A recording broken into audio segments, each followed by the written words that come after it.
I worked at a gas station where no one loses the lottery. I used to work nights at the 24-hour Shell on the edge of Elmwood. Flickering sodium lights, the diesel stench that never quite left your clothes, the clock above the register stuck 3 minutes behind, like even time was too tired to move. A typical shift was nothing. Count the same pack of 𝖕𝖆𝖊s for the third time at 4 a.m. Listen to the coffee machine gurgle like it was dying. Watch moths spiral into the bug zapper outside until the pop pop pop sounded like distant gunfire. Sometimes a regular drunk, old Ray, would stumble in, buy a tall boy and a single scratch-off he never won. He'd scratch it with his thumbnail, mutter next time, and shuffle back into the dark. Routine. Safe. Boring enough to make you forget how empty the streets sounded at 3 a.m. The scratch-off machine sat in the corner like it had always been there. Bulky, beige, older than me. Customers started calling it Lucky after the first few big hits. Mr. Harlan came in every Tuesday like clockwork. Always the same, 𝖕𝖆𝖊s, one ticket, scratched slow and deliberate with a nickel he kept in his pocket, purposely stored. He'd hum tunelessly while he worked the foil, like he was coaxing the win out. One night he hit $50, tipped me a 10, said, "See? Patience pays." Next week, $100. He started scratching slower each time, eyes fixed, like he was afraid to miss a silver flake. Harlan stopped coming by after he won a few more times. Odd for a routine-driven guy like him. Sheriff Rowland stopped by now and then, always for a blue raspberry slushy mid-shift. "This stuff never gets old," he said with a blue smile. I asked him about Mr. Harlan, given that this was the second Tuesday he didn't show. "Mind if I ask you something, Sheriff?" He set the slushy on the counter, adjusted his glasses.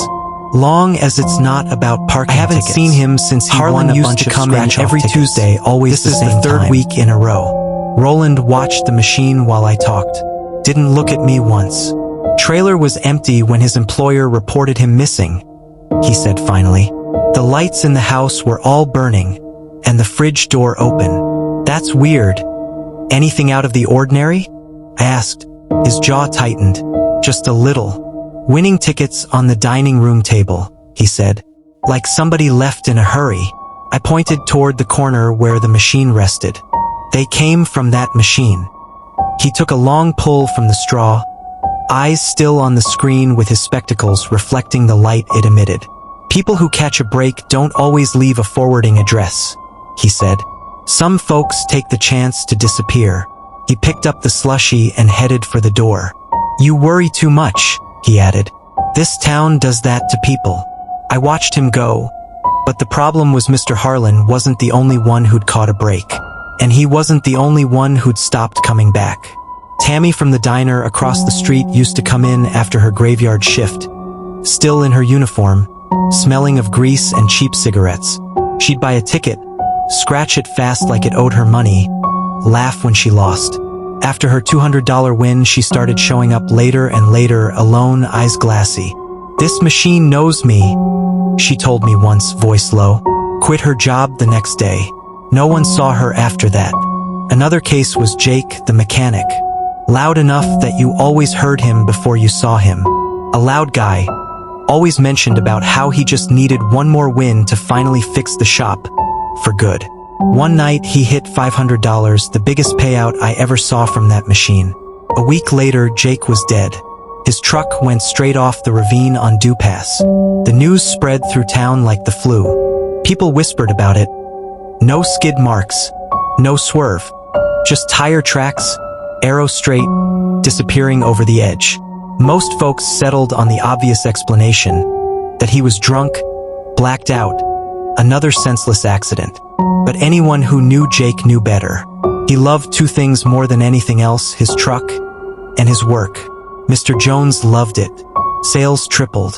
He hung a little handwritten sign above the machine, "Our Lucky Scratchers," with a winking emoji sticker. When I mentioned how many winners had vanished, he smiled that small, polite smile and said, "People win, they move on. Life changes. You should play too, night boy. Maybe your luck is waiting." He said it the way someone offers you a mint after they've already slipped something in your drink. I thought about it longer than I should have. Tried to line things up. still came up with loose ends. 3 people. Same routine. Same machine. All of it breaking the same way after they win. I told myself there were explanations. People change. People make bad decisions when money shows up. That's what everyone says. But Jake loved that truck. Loved it enough that he wouldn't even drink if he planned on driving it home. He lived 2 blocks from his shop. Close enough to walk. So why did he drive up the mountain? I knew that there was only one way to find out what the hell was going on. I started testing tickets on slow shifts. First time I hesitated, stood there staring at the dispenser like it might bite. Just one, I told myself. See if it's really lucky. Use the same quarter every time, same spot at the counter, same slow scratch. The wind felt like a tiny electric kiss. Sharp, a rush, followed immediately by cold nausea crawling up my throat. It was the same feeling you get when you deliberately do something you're not supposed to. After the rush, it felt like the foil was scraping something inside my skull. My hands started shaking the way Tammy's hands shook. Convinced myself it was the energy drink. One slow night I tried to warn a guy, middle-aged, quiet, buying a stack for his wife's birthday. "Hey man," I said, keeping my voice casual. "Maybe skip these tonight. Weird shit's been happening with winners." He laughed. "You trying to scare off business?" Mr. Jones appeared from the back, calm as ever.